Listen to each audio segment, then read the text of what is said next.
Kapitbahay namin dati sa tinitiran ko sa Caloocan, mag-asawa, taga Iloilo, laging nag-aaway. Isang beses naabot ako galing sa grocery, naghahabulan ng saksak. Hinahabol ang patalim na lalaki yung babae. Sabi ng lalaki, alam mo, papatayin kita. Sabi ko, ano ba yung magpapatayan sila? Ba't parang malambing pa rin? Sabi ng babae, sige, subukan mo. Natakot ako dahil yung babae naabutan, nasaksak sa tagiliran. Sabi ng babae, aray ko, masakit. Sabi ko, ganun pala sila kalambing, no? In fairness.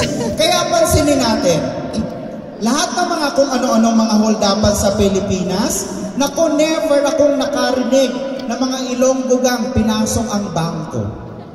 Totoo yan. Sino bang mga naririnig ko? Waray-waray gang, Ilocano gang, Sigi-Sigi, Sputnik. Di ba? Mga gang lang naman yun, hindi naman lahat. Pero wala akong narinig na mga Ilonggogang pumasok sa bangko. Parang mahirap naman siguro yun, di ba?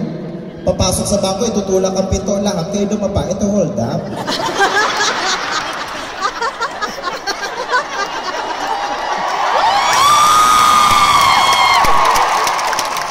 Diba?